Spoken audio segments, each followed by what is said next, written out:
when you build your human progress on a wrong, false aqidah, it will tend to always falter after some time. False ideologies will falter. 100%. The Soviet Union faltered even while its people believed in it because it's not sustainable. But we saw with our own eyes the Islamic civilization crumble. This is because people stopped believing or stopped seeing Islam as a political philosophy that glues them. The question is basically, how do you see Islam? Bismillah ar-Rahman ar-Rahim wa bihi nasta'een. Assalamu alaikum wa rahmatullahi wa barakatuh to another episode of Rewired. I'm your host Abu Ibrahim and I'm here with our guest Sheikh Usta. Assalamu alaikum wa rahmatullahi wa barakatuh. Today we want to talk about, I'll start with the fact that we have two generations on the stage here. I'm in my 20s, you're in your 40s, and ever since we've both been alive, the situation in the Muslim world has been basically the same. What we see in the present situation in Palestine, yes, it is a new intensification of genocide and slaughter. But the basic reality of the Ummah's weakness has not changed since my generation, my parents' generation, my grandparents' generation. So in this episode, we want to explore, how did this come to transpire, really? Like, the Ummah, as we all know, did not used to be weak. Islam used to be a power. So the first question to kind of begin exploring this is, right now we know that the Ummah is composed of disparate nation states as opposed to a united bloc. And I think to just, a normal young Muslim, they look at that situation and it doesn't make sense. Like, wouldn't it be in the Muslims' best interest for this to be united from the elites and the normal people? How did this situation come to exist where we went from one united bloc to disunity? Yeah. Allah barak fikum. To be honest, the answer I'm going to provide might surprise many, but at the end of the day, it's very simple. Simple from a perspective of the diagnosis, but we need to trace it back historically to different stages and eras in the Ummah. I would say the reason this Ummah today is disintegrated, sadly, into 57, 58 different Muslim majority countries, is because there's nothing that glues them together. Right? Very simple. Yeah. Like, if you see something basically that's divided, something that's not, if you see any machine or any like, even like the Lego pieces, basically, if they're not together, something didn't put them together. There's no force that grabbed them together. Okay. And that's, what do we call that? What is the glue? The glue that unifies human beings together, or micro societies together, is a national vision, a national shared vision for the collective. Let's take, for example, basically a family, a husband and a wife, right? Or a man and a girl first at the beginning, right? A woman and a man. When they have a shared vision of being together and building a family together, having children together, that unifies them into a family. If a man and woman basically they meet, because they're both searching for, let's say, marriage, but they don't see eye to eye.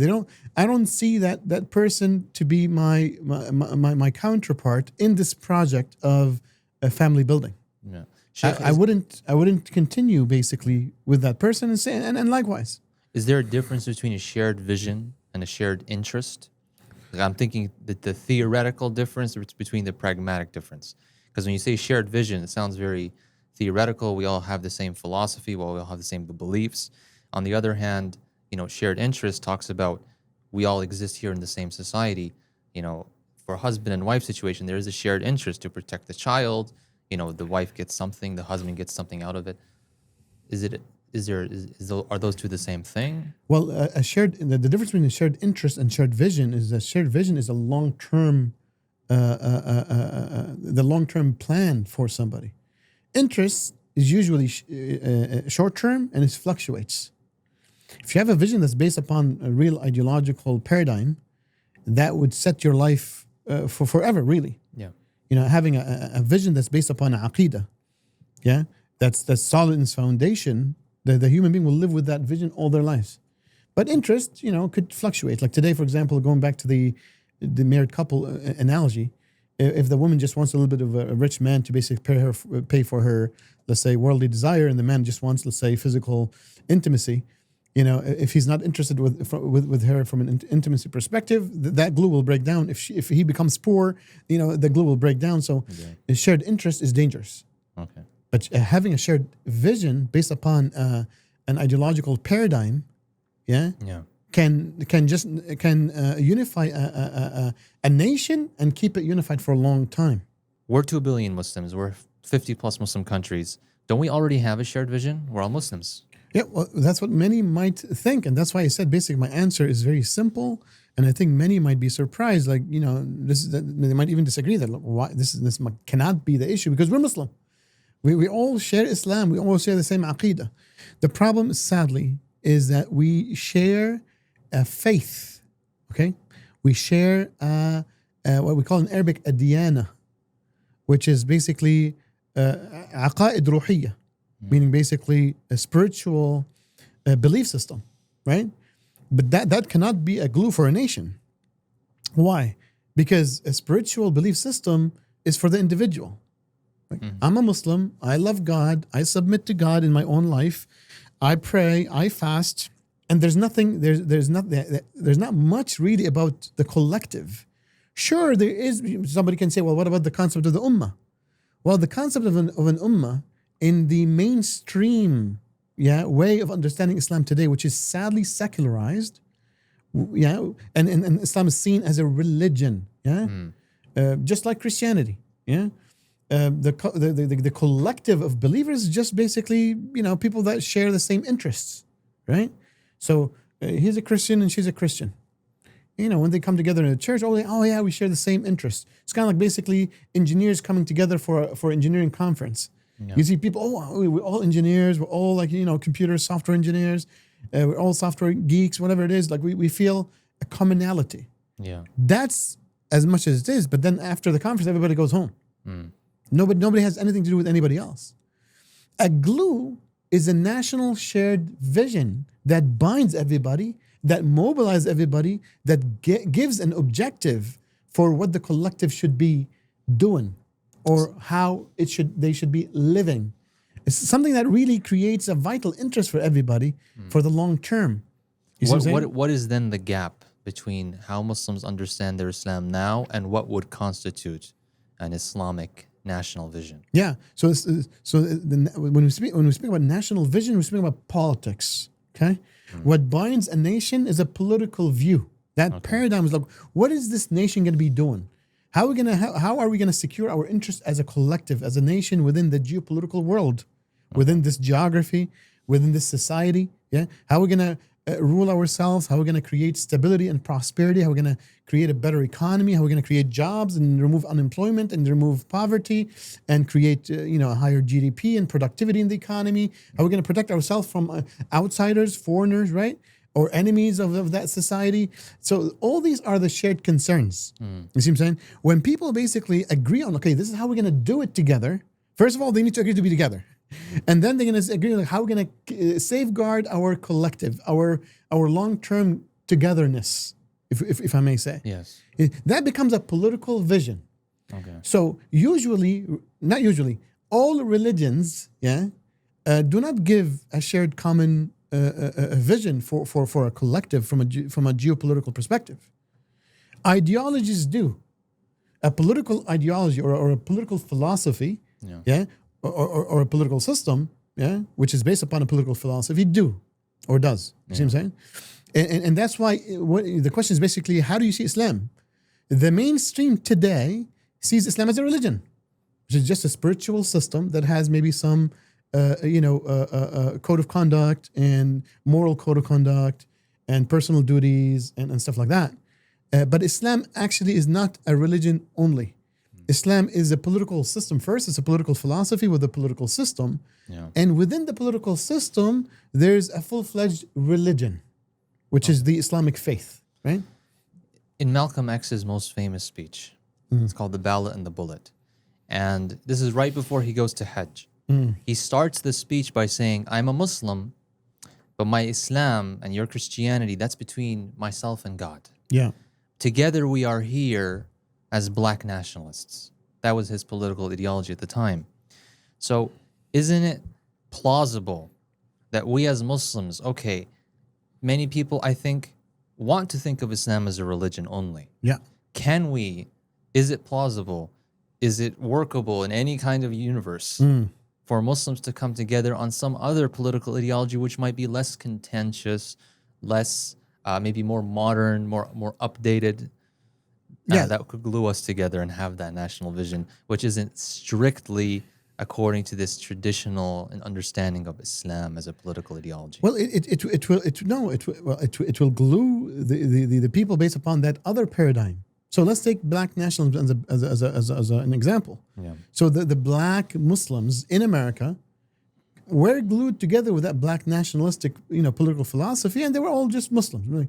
Yeah. The Islam was for the spiritual, and Black nationalism basically was the political ideology because they only see Islam as a secular, in a secular lens, which is just a religion. Yeah. So if you reduce Islam to just a religion, or you just take basically, for example, just the faith of Islam as a deen, because the word deen doesn't mean religion. The word deen means full-fledged ideology or political philosophy. Religions means diyana. Yeah. So Islam as a deen has a diyana inside it, right? Yeah. And just like a kangaroo, it has a little kangaroo inside it. That smaller kangaroo in its belly, or in its what's it called? Pouch. A pouch. Yeah. Is Islam as a religion. You see what I'm saying? So if you take the Islam as a faith, as a religion, and you add to it another political philosophy, first of all, this is called shirk, really. This is what Islam denotes as shirk, because now you have a higher supreme authority that dictates the political philosophy, and that comes usually from man if it's not from God, right? Yeah. And the faith of Islam or the religion of Islam comes from God. So there's two supreme authorities, one that dominates the religious sphere and one that dominates the political public sphere. You see what I'm saying? Yeah. This is what is shirk? Shirk is just that.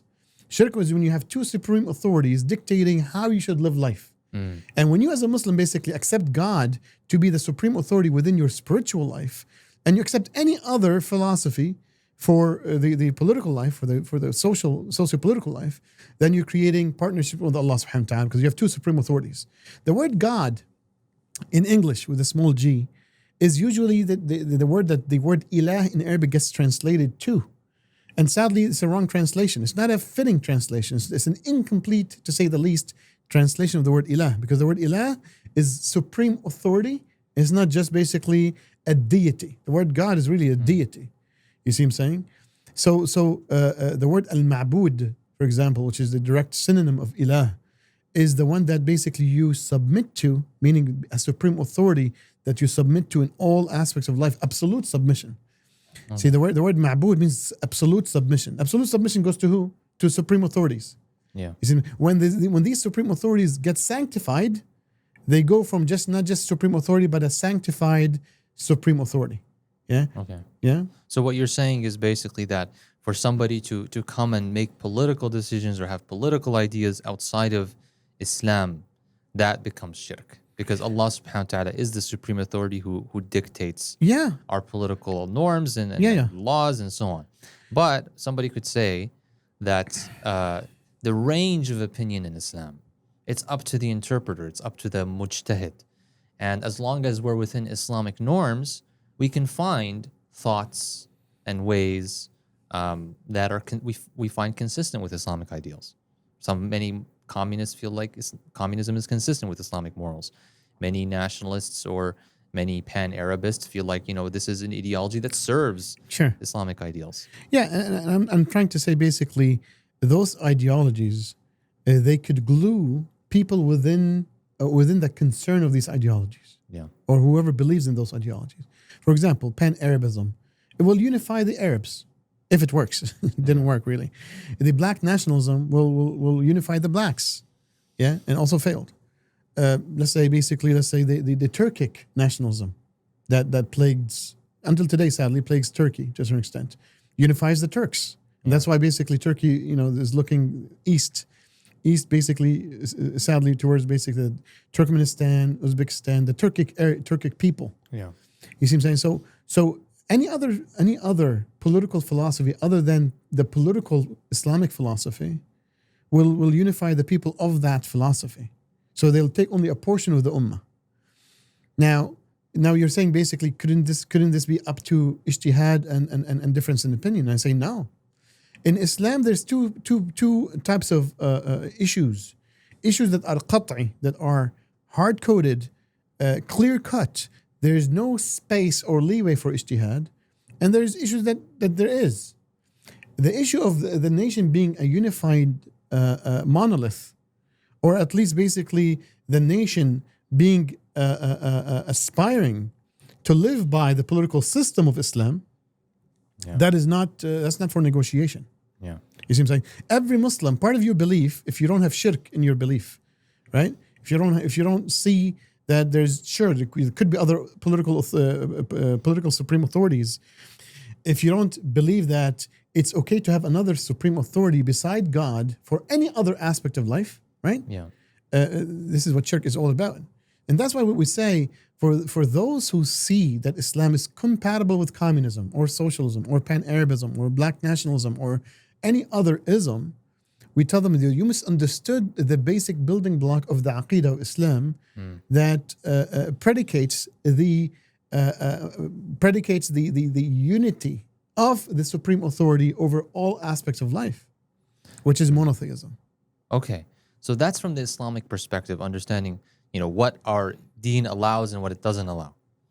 But like now I'm just trying to understand the material causes of success, because we do see, for example, in Europe, in America, there is some kind of unity based on some kind of shared vision that glues these nations together. Maybe you can say the whole West, maybe you can go more into that. And we know that this is, from an Islamic perspective, false. They're shared ideas and they're shared visions. But they have strong empires. They're successful. Yeah, definitely. Look, what we need to understand is what leads to prosperity, what leads to human progress and civilizational progress. Yeah. What leads to civilizational progress, akhi, is having a shared common vision across a group of people. When they believe in it, then they start cooperating and collaborating. And when you do that, that's when basically productivity, human productivity in all aspects of life, will get created, and then you'll see it manifest itself, this productivity, in science and technology, in architecture and urbanization, in economics and business and prosperity and economic development, and political security and military strength and domination from a geopolitical perspective. You'll see all this manifestation to basically the cooperation and collaboration of a common group that believed in a shared vision. You see what I'm saying? And that's why, for example, the communists believed in a shared common vision. They built an empire called the Soviet Union. And and they grew a lot. They took over. They influenced like half of the planet Earth to a certain extent. Somebody can argue, but see, when you build your human progress on a wrong, false aqidah, political philosophy, it will tend to always falter after some time. Okay. And that's why what we say is human progress can be a result of any political philosophy that glues people together, right? But if it's a false ideology or a false doctrine, it will tend to basically falter and fail after some time. So we saw that the Soviet Union, after 70, 80 years, they crumbled, fully crumbled. There's no Soviet Union anymore. People don't believe in it anymore. Yeah, and we saw that for many other nations. We saw that for the Roman Empire. We saw that for the Germans. We saw that. We're starting to see that for the Americans. We're starting to see it for the Americans, exactly. Couldn't we also say the same for the Islamic Empire or the Islamic shared polity? No. We cannot say that because we have the right aqidah. Our aqidah is proper. Our aqidah is basically that this universe is created by an eternal creator that transcends space and time, and he's eternal in his own person, and that is the truth about the universe. Yeah. But now you're telling me, but we saw with our own eyes the Islamic civilization crumble. We don't have an Islamic unity right now. We don't even have an Islamic shared vision today. Let alone basically the gluing factor, which is a system of governance that glues nations together for real. And I say this is because people stopped believing or stopped seeing Islam as a political philosophy that glues them. You see what I'm saying? Yeah. So the glue is there, but the glue is not used. And the glue is strong enough to basically keep any nation, any Islamic nation, progressing forever as long as the glue is there.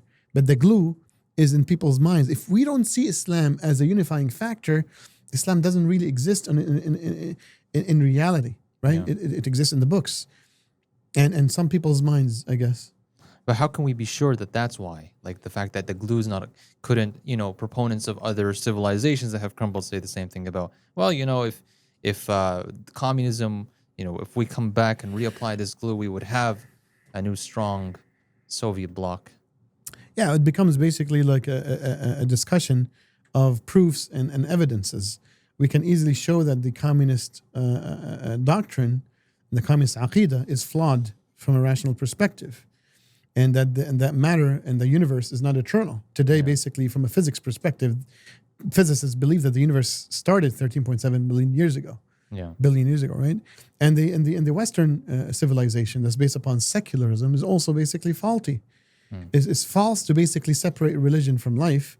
If the divine being that sent the religion have sent you basically a way of life to manage every aspect of humanity, and proposing that the human being through a democratic process just votes on what's right and wrong, and those rights and wrong basically keep fluctuating. At one point in time, slavery was not just okay; it was celebrated in Europe and North America. So what you're saying basically is that false ideologies will falter. 100%. But true ideologies can falter, or the true ideology can falter if it is not applied. Well, if it's not applied, the ideology is not faltering. The people are faltering. Yes. So the nation could falter, not the ideology. Yeah.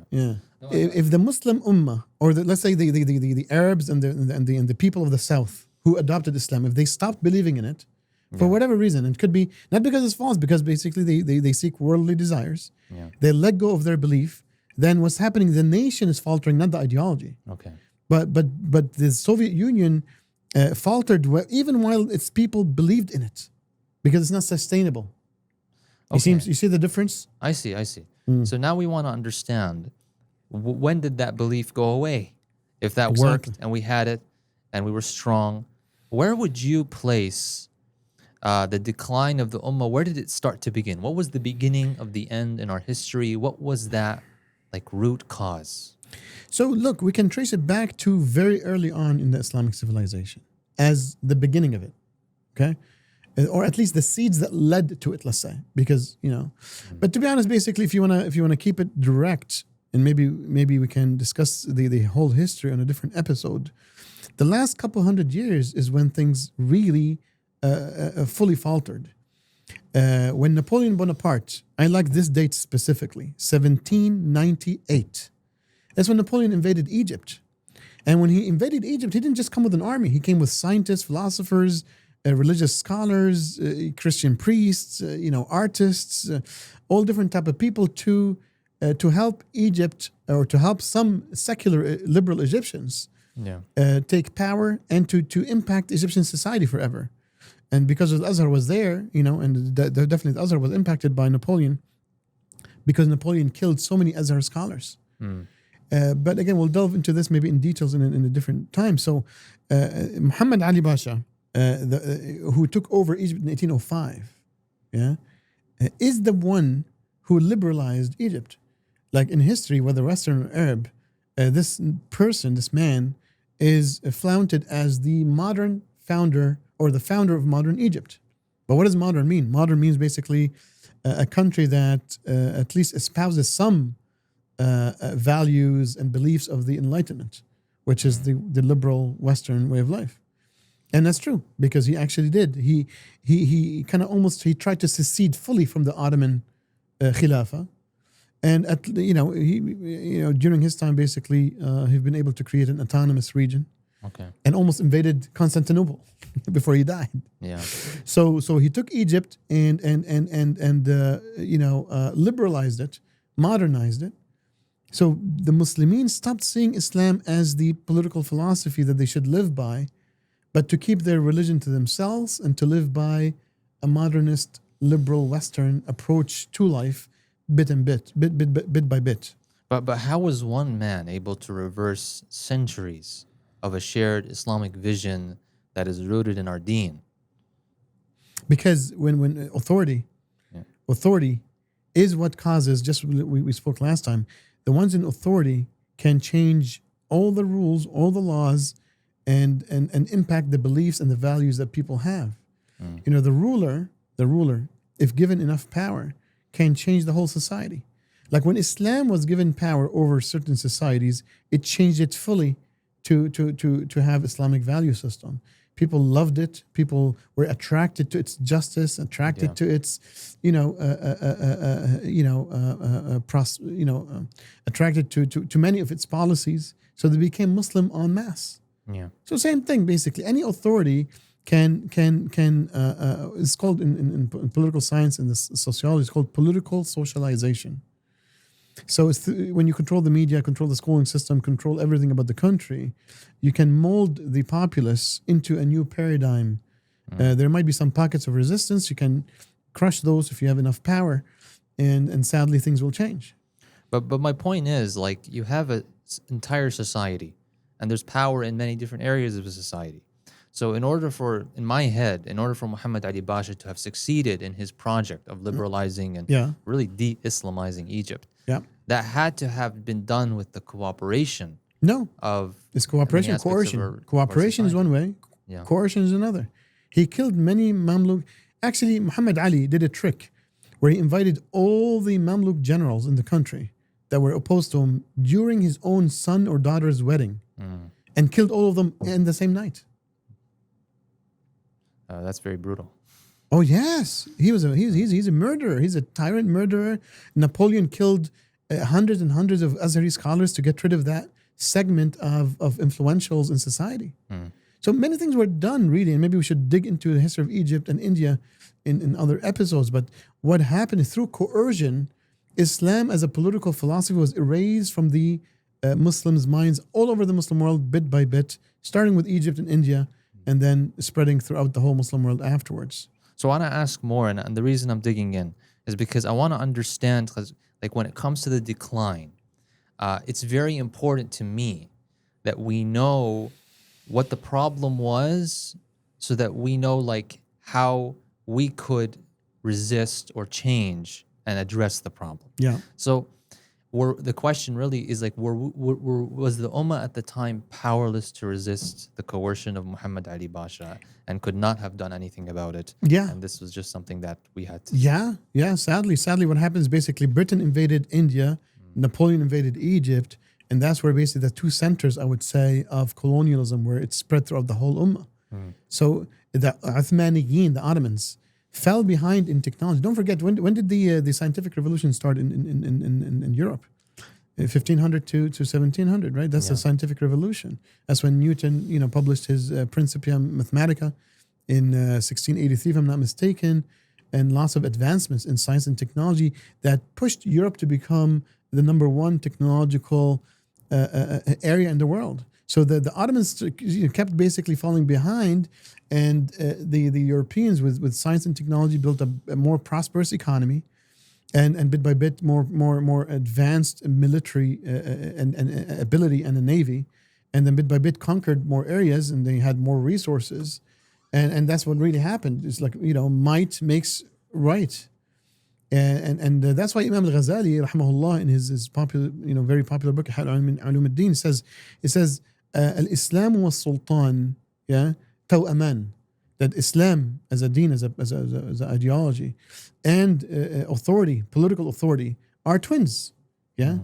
If the sultan fa wal haris, mean basically the political power is the guard, and it says what doesn't have a guard can be easily corrupted and taken away. So, and that's why when you don't have political authority to safeguard the belief of people, whoever has the political authority can mold people's beliefs and views as that political authority wants to. Yeah. And you're saying we lost that political authority. How? So there's reasons why we became weak, and we can discuss those. Yeah. But just to go back to your earlier question, our ummah, for one reason or another, became secularized, started seeing Islam just as a religion, not as a political philosophy. So that glue that glued us together melted away, and bit by bit we disintegrated into the 57, 58 countries. Okay. And that's why the solution, because you asked for the solution is desecularization of the Muslim mind, and that is the the goal of this podcast and the desecularization movement in Islam. So quickly for our viewers, what does that mean? Like, what does it look like to desecularize The Muslim mind. the Muslim mind? Desecularize the Muslim mind is when the Muslims start seeing Islam not just as a faith and a religion, but as a political philosophy, an ideology for life that must be lived by. Otherwise, his iman and his tawheed is missing something. You see what I'm saying? Sure, you can have the belief in your heart, but that belief is about living in a specific way of life, right? Yeah. You know, a communist will never be happy in capitalist America. You know, he or she basically will always envision traveling to China, let's say, or you know, something like the Soviet Union. And a capitalist in China or the Soviet Union will always try to immigrate to Western Europe or North America. That's a real believer in capitalism and communism. A real believer in Islam is a person who wants to live under an Islamic, you know, based upon in a society that espouses and lives by the Islamic ideology. That's what we're saying. Yeah. And if a person doesn't dream about that, doesn't want that, doesn't have thirst for that, is not in pain in living in some other system that contradicts their beliefs, then they're not. But because we see Islam only as a religion, and the Western liberal perspective is like, you can have any religion you want as long as basically you live in the liberal society. The Muslims today accept the liberal society as a way of life for the public life, and they have their Islamic faith with them, just like any Hindu, Christian, Jew, or whatever that are also secularized. And this is the problem. You can live here basically as a good citizen. A Muslim who truly believes fully in Islam and is desecularized can still live here in the West basically as a good citizen. There's no problem. Yeah. But again, his dream is to basically move to a better place and to help basically build this beautiful Islamic society that is, some might even basically describe as utopian. Why? Because the society that we believe in does not have unemployment, does not have poverty, does not have homelessness, does not have high crime, has a great health system for everybody, has minimum income for everybody, has a beautiful business environment that pushes for startups and small businesses and this is what we're speaking about. Low taxation, if almost close to zero taxation. A society that's vibrant, a society that has access to the legal system. Everybody's treating equal in front of the law, whether you're men or women or poor or rich, whether doesn't matter what race or ethnicity you're from. This is the society that we espouse and dream about. Literally close to a utopia. And we believe Islam have implemented this exact system during the Khulafa al-Rashidin phase and the Rasul's phase that he led himself, alayhi salatu wassalam. And we believe that he gave us the prophecy that this will come back again. And that's what the Muslim is. And this is a process, Sheikh. I think while we have this discussion more and more, we have been so steeped in this secularized understanding of Islam that you just described, that I think for our viewers, it will take time to be able to see Islam from that clear lens. So I thank our viewers and I thank Sheikh Usta for this beautiful discussion. Please continue to catch our next episodes. We're going to go into the history of the Ummah. We're going to really understand the decline of the Ummah. We're going to really understand what this vision and model that the Sheikh is speaking about.